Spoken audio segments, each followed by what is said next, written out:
বাংলাদেশ ও বাংলাদেশের বাইরে যারা এই ভিডিওটি দেখছেন আপনাদের সবাইকে আমার পক্ষ থেকে সালাম ও শুভেচ্ছা। বাংলাদেশের চলমান ঐতিহাসিক ছাত্র গণ অভ্যুত্থানের একটা নতুন পর্ব শুরু হয়েছে। এই বিষয়ে আলোচনা করার শুরুতেই আমি গণ অভ্যুত্থানে যারা ইতিমধ্যে শহীদ হয়েছেন তাদের প্রতি আমার অন্তরের অন্তঃস্থল থেকে গভীর শ্রদ্ধা জানাই। আপনারা সবাই জানেন এক নারকীয় হত্যাযজ্ঞ এবং একটা ভয়ঙ্কর নির্যাতন এই ফ্যাসিস্ট সরকার আমাদের শিক্ষার্থীদের উপরে, আমাদের জনগণের উপরে চালিয়ে যাচ্ছে।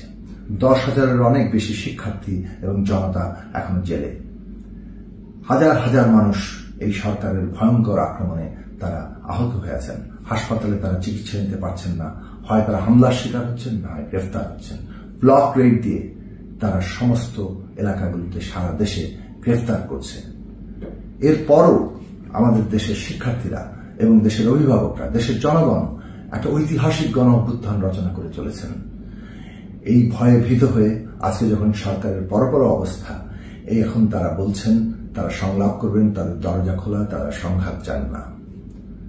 কিন্তু ছাত্ররা পরিষ্কারভাবে জানিয়ে দিয়েছে শহীদের রক্তের উপর দাঁড়িয়ে তারা কোনো সংলাপে যাবেন না। সংলাপের সময় পেরিয়ে গেছে। একটা অত্যন্ত শান্তিপূর্ণ কোটা সংস্কার আন্দোলন ছাত্ররা শুরু করেছিল। সেই আন্দোলনের দাবি না মেনে বরং আন্দোলনকারীদের মর্যাদার উপর আঘাত করা হয়েছে। তাদেরকে প্রকারান্তরে রাজাকারের নাতিপুতির সাথে তুলনা করা হয়েছে। ছাত্ররা এর প্রতিবাদ করলে তার উপরে একেবারে ঘোষণা দিয়ে এই সরকারি দল তার পেটোয়া বাহিনীকে লাগিয়ে দিয়েছে। শত শত শিক্ষার্থীকে তারা আহত করেছে। হাসপাতালে গিয়ে তারা যখন চিকিৎসা নিতে গিয়েছে সেখানে তাদের হামলা করা হয়েছে। তারপরও তারা থামেনি। পুরো আইন শৃঙ্খলা বাহিনীকে ছাত্রদের উপর লেলিয়ে দেওয়া হয়েছে। আইন শৃঙ্খলা বাহিনী এবং সরকারি গুন্ডা বাহিনী সম্মিলিতভাবে আমরা দেখেছি কিভাবে ছাত্রদেরকে গুলি করেছে, কিভাবে আবু সাইদকে একেবারে কাছ থেকে গুলি করে হত্যা করা হয়েছে। শত শত শিক্ষার্থীদের রক্তের উপর দাঁড়িয়ে লাশের কারবালা তৈরি করে এই সরকার কারফিউ জারি করে সমস্ত ইন্টারনেট শাটডাউন করে নাগরিক অধিকার হরণ করে একটা মৃত্যু উপত্যকা তৈরি করেছে এই বাংলাদেশকে। সরকারের এই ভূমিকার পরিপ্রেক্ষিতে আজকের ছাত্ররা এই সিদ্ধান্তে এসেছেন যে এই সরকারের অধীনে তারা কোনো বিচার পাবেন না। এই সরকারের অধীনে এই ঘটনাগুলোর কোনো তদন্ত হবে না।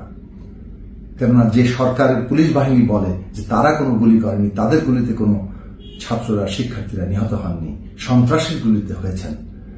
যখন একটা সরকার যারা খুন করলো, যারা গুলি করলো তাদের কাউকে গ্রেফতার না করে যারা আন্দোলনকারী তাদেরকে হাজারে হাজারে ব্লক রেড দিয়ে গ্রেফতার করছে। একদিকে তারা বলছে শিক্ষার্থীরা সহিংসতা করেনি, অথচ শিক্ষার্থীদের গ্রেফতার তারা করছে। গ্রেফতারকৃতদের 87% হচ্ছে রাজনৈতিক পরিচয়হীন জনতা, তার মধ্যে বেশিরভাগই শিক্ষার্থী। কাজে পরিষ্কারভাবে এই সরকার যে একটা প্রতারণার উপর দাঁড়িয়ে আছে এইটা ছাত্র সমাজ বুঝেছে। কারফিউ দিয়েছে এবং এরপরে আমরা দেখলাম তারা আলোচনার নাম করে কিভাবে আন্দোলনকারীদেরকে নানা ধরনের নির্যাতন, প্রতারণা, নাটক এইসব সজ্জিত করে যাচ্ছে। এবং তারপরে তারা আন্দোলনকে দমন করার জন্য প্রাইভেট বাহিনী ব্যবহার করে, আইন শৃঙ্খলা বাহিনীর সহায়তা নিয়ে বাড়ি বাড়ি হামলা করছে, নানাভাবে এই আন্দোলনকে দমনের চেষ্টা করছে। ফলে এই যে তাদের সংলাপের আহ্বান, তারা যে সংঘাত চায় না বলছে, অন্যদিকে একের পর এক হামলা একই সাথে চালিয়ে যাচ্ছে। গত 2 দিনে আমরা দেখলাম কিভাবে সিলেট, হবিগঞ্জ, চট্টগ্রাম, খুলনা, ঢাকা সর্বত্র তারা কিভাবে হামলা করে চলেছে।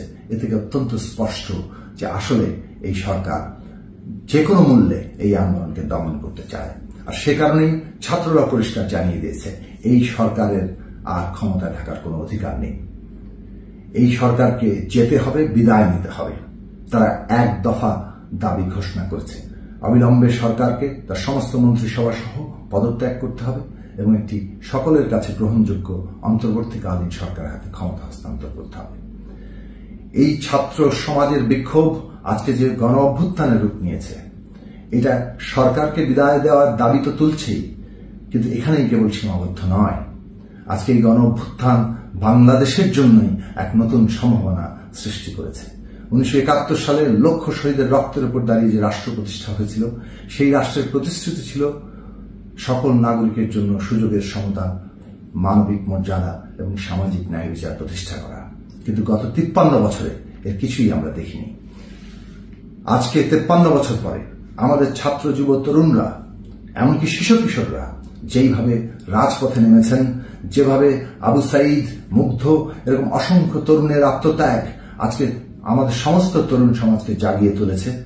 এই অগ্নিগর্ভ বাংলাদেশ একটা নতুন বাংলাদেশ তৈরি করতে উন্মুখ।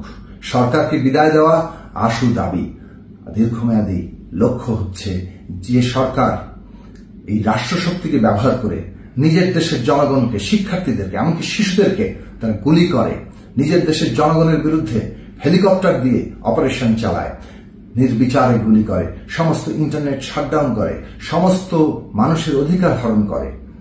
এই ক্ষমতা কোন সরকারকে দেয়া যায় না। এই ক্ষমতা যে রাষ্ট্রে তৈরি হয় সেটা ফ্যাসিস্ট রাষ্ট্র। এই রাষ্ট্র ব্যবস্থাকে বদলাতে হবে এবং এই রাষ্ট্র ব্যবস্থা বদলের মধ্য দিয়ে কেবলমাত্র নাগরিকের সুযোগের সমতা, মানবিক মর্যাদা এবং সামাজিক ন্যায় বিচার প্রতিষ্ঠা হওয়া সম্ভব। আজকে বাংলাদেশের ছাত্র তরুণদের অভ্যুত্থান একটা ফ্যাসিস্ট সরকারকে যেমন বিদায় দেওয়ার একেবারে সন্ধিক্ষণে, আবার একই সাথে এক নতুন গণতান্ত্রিক বাংলাদেশ তৈরির সৃষ্টির একটা দ্বারপ্রান্তে এসে পৌঁছেছে।